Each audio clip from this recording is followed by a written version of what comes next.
In today's discussion, we're going to dive deep into the recent movements of SoFi stock and break down the reasons behind its sharp decline. Investors have been left questioning why SoFi stock has plummeted from a high of $18.40 down to a low of $13.99, a steep drop of approximately 24%.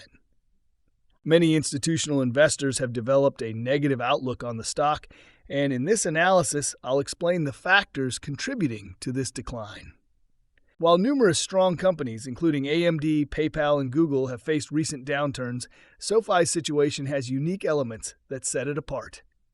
Hello everyone, welcome to Daily Stock Update. If you are new to the channel, be sure to subscribe to the channel and turn on post notifications by hitting the bell so you never miss any of our uploads and also enter our giveaway. But before that, alert this is not a financial advice video.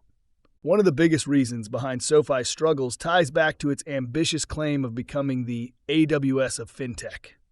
Around 3.5 years ago, SoFi made strategic acquisitions of two companies, Galileo and Technisys, for a combined cost exceeding $2 billion. These purchases were meant to establish SoFi as a dominant technology platform in the financial sector. However, the return on this investment over the past 3 years has been disappointing. Many viewed these struggles as temporary, but considering a 3-year time frame, this underperformance can't be ignored.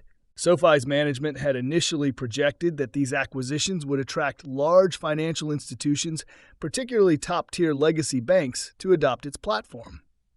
However, despite these expectations, not a single major deal has materialized.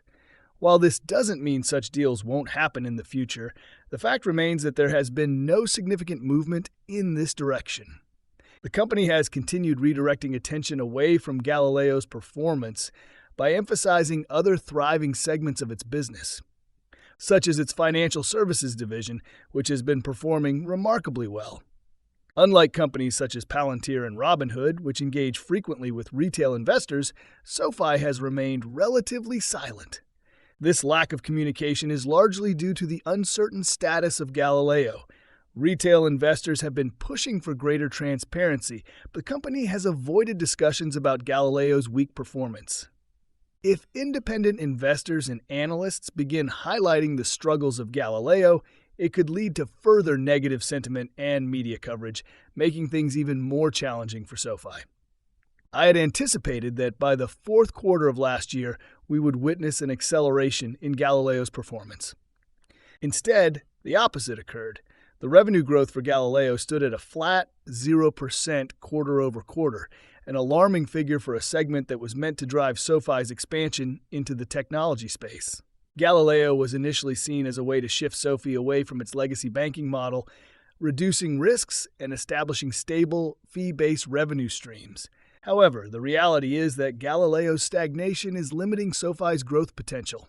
Looking ahead, 2025 could pose additional challenges for Galileo, as growth momentum appears to be stalling.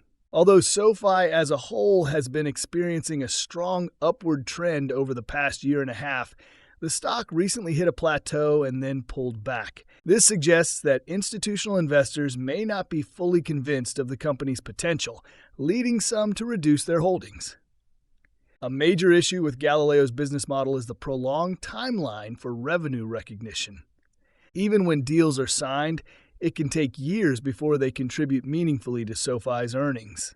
Some expected deals have already been delayed until mid-2025 or even 2026, making it clear that Galileo's growth won't be a major driver in the near term.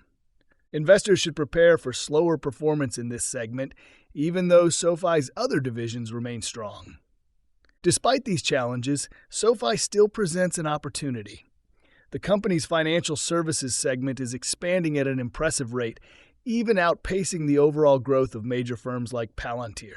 The increasing number of SoFi members is a strong indicator that the platform's appeal is rising.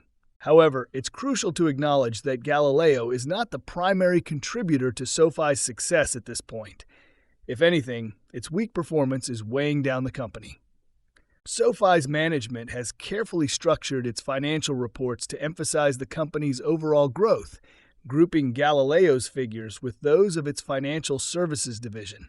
This makes it difficult for investors to see the true impact of Galileo's underperformance. When looking at SoFi's investor presentations, there is typically only a single slide dedicated to the technology platform, which focuses on member growth rather than revenue contributions. This lack of transparency raises concerns about the actual financial health of Galileo. A closer examination suggests that two major clients, Robinhood and Chime, may account for a significant portion, potentially 15% of Galileo's total business. If SoFi were to lose one of these clients, it could have serious consequences.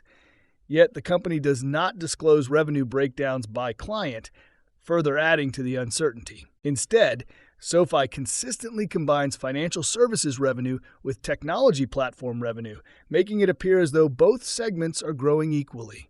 In reality, financial services are doing the heavy lifting, while Galileo remains stagnant. Previously, I had given Galileo's segment until the fourth quarter of last year to show signs of a turnaround. The results, however, were disappointing. Instead of accelerating, revenue stayed flat, which suggests deeper structural issues. This underperformance has continued for the past 3 years, and unless something changes drastically, Galileo will remain a drag on SoFi's overall growth. Another factor impacting investor sentiment is SoFi's approach to investor relations. Unlike Robinhood, whose CEO actively engages with retail investors through interviews, podcasts, and social media, SoFi's management has remained largely inaccessible.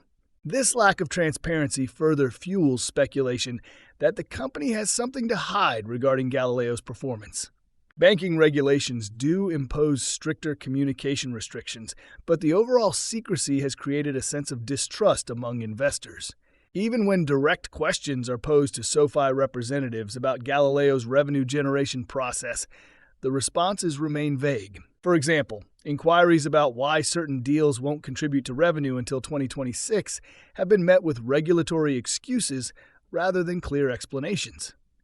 This suggests that the company itself is uncertain about Galileo's financial outlook, making it even more difficult for investors to trust the narrative.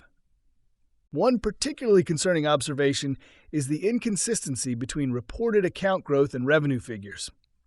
In the last quarter, SoFi reported an increase in member accounts from 160 million to 168 million. Despite this growth, revenue remained completely flat. If new accounts were supposed to drive revenue, why hasn't there been any corresponding increase? This discrepancy raises further doubts about the underlying health of the business.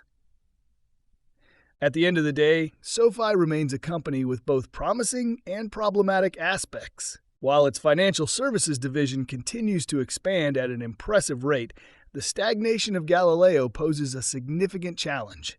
Investors should approach SoFi with cautious optimism, recognizing the company's strengths while remaining aware of the risks associated with its technology platform. The coming quarters will be critical in determining whether SoFi can overcome these obstacles and regain the confidence of institutional investors.